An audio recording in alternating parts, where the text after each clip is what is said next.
I think the biggest thing is just being someone that people don't mind being around because the easiest way to lose a gig on the road is people don't want to be around you.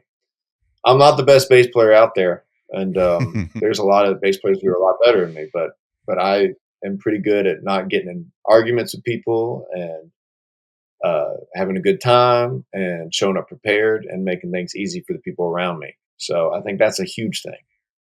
And I've Hmm. met a lot of musicians who mess that up. They're the best musicians out there, but they also think they are and have kind of an ego. And That's what almost everybody says.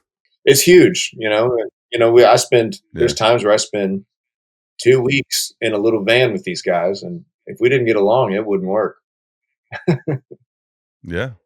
So far, it sounds like you've lived a pretty charmed life. So tell us what the biggest challenge you've experienced in your musical life so far. Yeah, I definitely have had it pretty easy, and I've gotten a lot of opportunities a lot of people don't get. That's for sure. And so I don't have any great challenges. I think if any, it would just be myself. You make bad decisions that make it harder to play gigs for a while, and maybe you have an audition and you don't practice enough for it. And if anything's ever gotten my way, it was me, and so I've had to learn that. Oh, And has that ever happened? Have you ever had an audition where you didn't practice enough?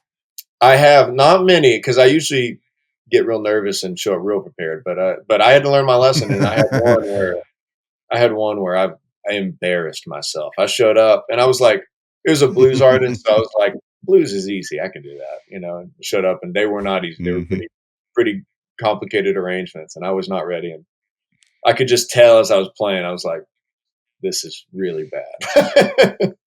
And never heard back, that's for sure.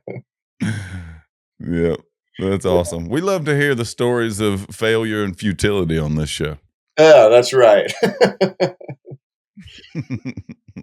So so you never got a call back and you didn't readdress it, you didn't call them? Oh, no. No, I knew that I had messed that one up, and I wasn't really looking for a gig at the time. I just kinda if someone asked me to come audition, I Right. usually do, but yeah, I was Mhm. embarrassed. I wanted to never speak to them again out of shame.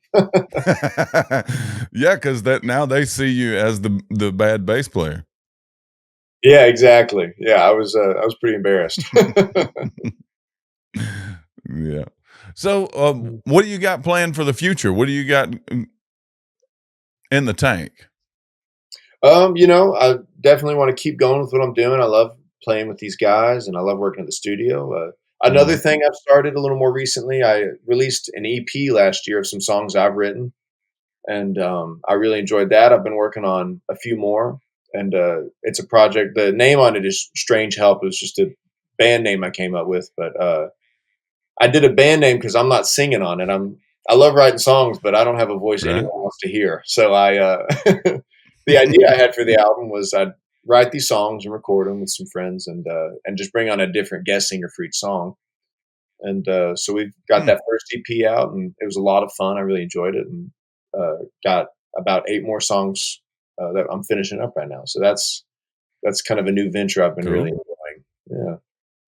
You don't have any like room for a baritone country kind of singer? Hey, I'll have to get you on one. That would be great.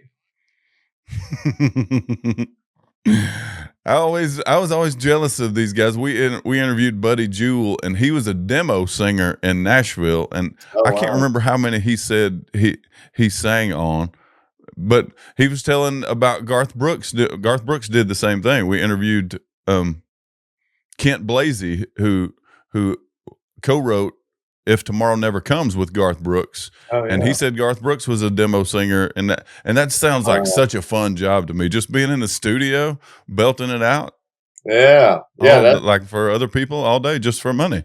Or if they were only making like $100 a song or something. right. But hey, I'll take that. That would be great. I just wish I Yeah, could sing. you sing That 4 or 5 a day. that's right. Yeah, I envy singers. If I could have any ability, it'd be to sing. I wish I had that one. Well, you can. You just have to do it. You're right. I actually work on it a lot. I practice just about every day, and Yeah. I've gotten a lot better, but I still don't really have a voice anyone would like to hear. That's a funny thing. I've always sang, so I don't know what I would have done if somebody had said, you know, I really don't like your singing Okay. because I love it so much, and I sing all day, Yeah. and to myself when I'm by myself, I'm singing, and when somebody's around, I still sing, and it's always been like that. So I don't know what my life would have ended up being without that. Yeah. Yeah, I love singing too, and I sing all the time, and I always kinda had in the back of my head, I was like, "I could be a singer." When I started writing songs, I made little voice memos on my phone and listened back, and I was Yeah. like, "Ooh, that is not what I thought it was." Well, what is it that you think it isn't good? Like, is it just it's not is it pitch or is it inflection or is it what is it? Um, I definitely can be a little pitchy. That is the thing that's improved a lot as I've practiced, but, still Hmm. not the best at it, but I also just think there's, like, great singers are born with a certain character to their voice and, just an appealing they've got an appealing voice, Hmm. and, I don't have that. My voice It's just it's doesn't have that definitely a character. strange thing. Yeah. Yeah, I wasn't born with a great character to my voice. Well, I'd like to give it a listen one Yeah. day. What's the difference in an EP and an LP and an album and what's the difference in all that?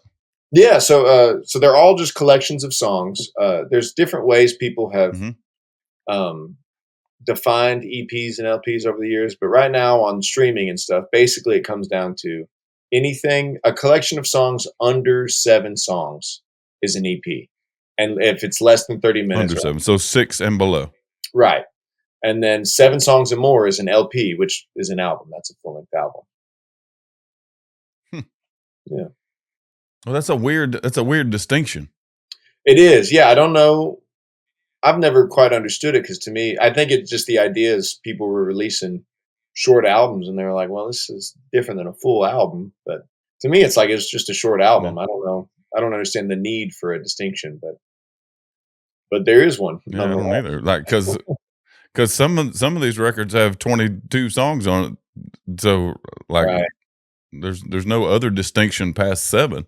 Right. Yeah. It doesn't. I don't quite understand the benefit of having that distinction, but it's out there. That's for sure. Hmm. And Spotify treats them differently. So there's Hmm. reasons to do one over the other. You know. So we can find your stuff on Spotify? That's right. Spotify, Apple Music, all that. Like I said, it's under the name Strange Help.